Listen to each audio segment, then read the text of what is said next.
Hello. I just want to check. Uh I was like, how are you doing today? But you were going to say something, so you go first. huh. Mr. Doherty, we can hear you. Sorry.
Oh.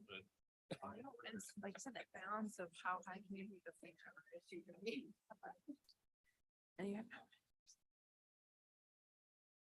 Hey, Leonard. Leonard. Speaker. Oh, that's. Somebody did steal the box. What did I do with my?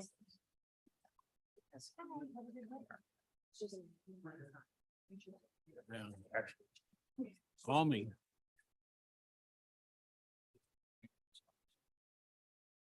Good morning, everyone. It is Tuesday, October 17th of 2023. Yeah, that's what I get for not using my glasses. We are just apologize to those are here that may be for our development committee. We do have a very hopefully short meeting on our Kane County Land and Cash Subcommittee that's taking place this morning. So please bear with us. So we are getting ready to start our Kane County Land and Cash Subcommittee. Clerk, will you call the roll? Berman, Berman here. Iqbal. Juby? Oh, I think I have the wrong thing here. I'm sorry. Doherty, Already here. Williams, Williams here. All right. And then we have a request. Iraq, sorry, yeah, Tepe. All right. So we have a request for remote by Darty due to health reasons. Are there any objections? Objection. All right, and then we move on. We need approval of minutes from October 18th of 2022. Move for approval, Berman. Berman moves. I need a second. Williams seconds. Roll call, please. Could do it first. Oh. All in favor? Any opposed? Same sign. I don't know if we have any public comments on this agenda for our land cash. All right, seeing none, we're gonna move on to our new and unfinished business. Good morning. We are out in St. Charles Township. There we go. We are out in St. Charles Township. This is a land cash determination. We're asking for the Land Cash Committee to approve the request for this relief and then move it into the full Development Committee for action. But I'll give you an idea of what we're talking about here. Out in Woodgate Road, the school is St. Charles District 303 and the park is St. Charles District. I'll remind you that the purpose of land cash is to close the gap between services that are provided on day one and the fact that taxes don't catch up to those services until the 18 months after the individual has moved into a brand new home. So within the land cash ordinance, there is an option for a developer or an owner that they can seek relief if they feel that the land cash ordinance, if they have exceptions to that because of either it being unfair or unjust. So for those who have been in the county for a while, this is known as the Precious Moments parcel. It's over off of Crane Road. It was here last month, if not the month before, looking for preliminary approval on the subdivision plat, which you in fact granted. So the parcel is about a 20-acre piece. It is currently undeveloped, but it is zoned for residential. So in our land cash here, we're going to be comparing that particular Precious Moments parcel to 4 other sites. One is a farm site about 1/4 mile to the south. One's a farm site about 1/2 mile to the north. And then there are 2 residential parcels that are within eye shot of the Precious Moments parcel. So Precious Moments over the last 20+ years has been paying in excess of $15,000 per year in taxes. Now, bear in mind, there are no residences on the site. It's simply zoned E3. It should be noted that in 2012 was the highest taxing year for this particular parcel, and that came in at just under $24,000. So our first site we're going to look to is site 2 here to the south. That is also a farm parcel. It's 22 acres. Its taxes for the last several years have been under $500. Its current tax bill for this year is $492. Moving on to site 3, which is north, but it is also a farm parcel. The farm parcel up north is another 20 acres. Its taxes for this particular year are again just under 500. And as you can see, there's no development there. The Precious Moments parcel abuts a subdivision known as the Maples. So I'm going to look at 2 parcels that are within the Maples. One that is currently developed and is approximately the same size as what the proposed site of Precious Moments, the Woodgate subdivision, intends on using. And then there's also a vacant parcel that is within that subdivision. So we'll compare those taxes on those lots.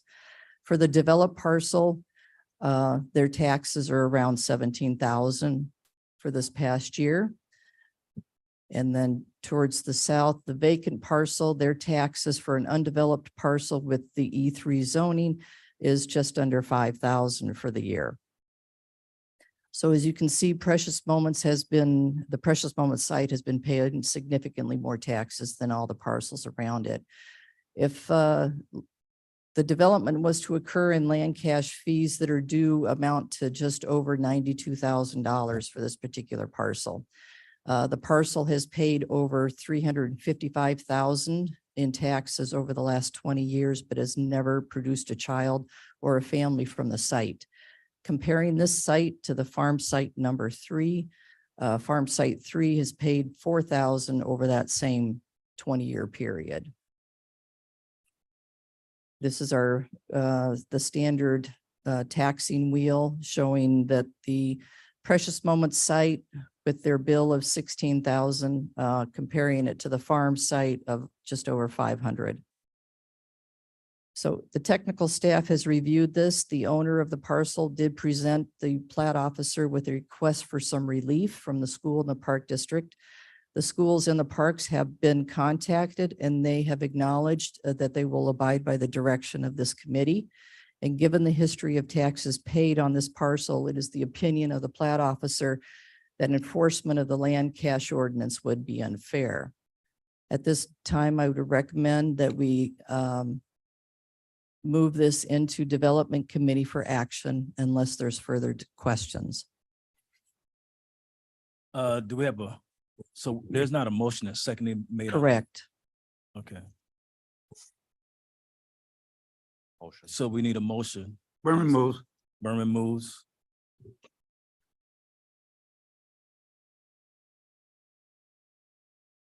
We need a second. Not to be here all day. I need to know who the owner is. I may need to abstain. Oh. so. Williams. Well, it's on the committee. Williams, Doherty. Doherty. Doherty, can we get a second? Yeah, sure. Thank you.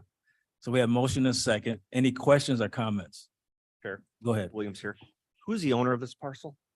The owner is Victor Petrovanov, and I'm sure I've misplaced his, misspoke his number or his name. Thank you. Any other questions or comments? Seeing none. Roll call Yeah. vote, please. Oh, hold on. Doherty? So I'm trying to figure out what the request for relief is. What do The they re- want? None. Yeah, the request is that with their going through the subdivision process to divide that parcel into 6 new single-family lots, they are obligated to meet our land cash ordinance. Per that land cash ordinance, they would owe $92,000 on that parcel to the schools and the parks. Given the history of the taxing on the parcel has never produced a child or a family out of there to take the services from schools and parks, and yet they have already paid in over $355,000. So with that background in mind, the owner is requesting relief from the current land cash ordinance for this particular development.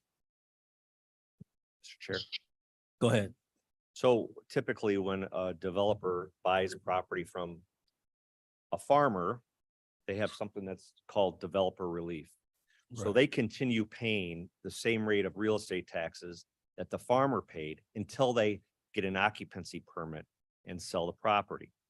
So we have a land cash ordinance for the park districts, the school districts, for the forest preserve district, which recognizes until that property is fully assessed, that there's a gap, and we cover the gap in taxes, and that's what the land cash ordinance says. In this case, it makes a lot of sense to me because they have not had developer relief, and they paid $355,000 in real estate taxes over the year. So the impetus behind a land cash ordinance doesn't really apply in this case, since it's more than carried its fair share. So that's the reason for the request. Very good explanation. Any other questions or comments? Yeah, so what does that mean moving forward? They are going to develop land, or, I mean, we've been taxing them as if they've developed it? It And they're would mean, I'm sorry, sir. It would mean that you relieve him from the obligation of following the land cash ordinance. He will continue to go ahead and develop the parcel into 6 single-family lots. But given the taxing history, there will be no additional taxes due for the land cash. For the land cash only? Correct. Yes, one-time request. Mhm. So wait a minute, one time or permanent? No, this would just be one time. The land cash ordinance only affects new development or new residential homes. So once the home is in place, then the standard taxing will take over, in which the school districts and the park districts will be assessed. The problem that we have with the land and why the land cash ordinance is in place is there's an 18-month lag time between that resident moving into the house and when his taxes actually catch up to what he is actually being provided for being a resident in that house. Okay. Any other questions or comments? All right, seeing none, can we get a roll call vote? Berman, Berman, yes. Doherty, Yes. Williams, Williams, yes. Ford. Ford, yes. Moves forward. All right, moving on. I don't think we have a need for executive session. I don't know if there's any, I don't think we have any public comments. Move for adjournment. Williams seconds. All right, all in favor by saying aye? Aye. Opposed, same sign. Thank you. Give us a few minutes and we'll be in our development committee meeting.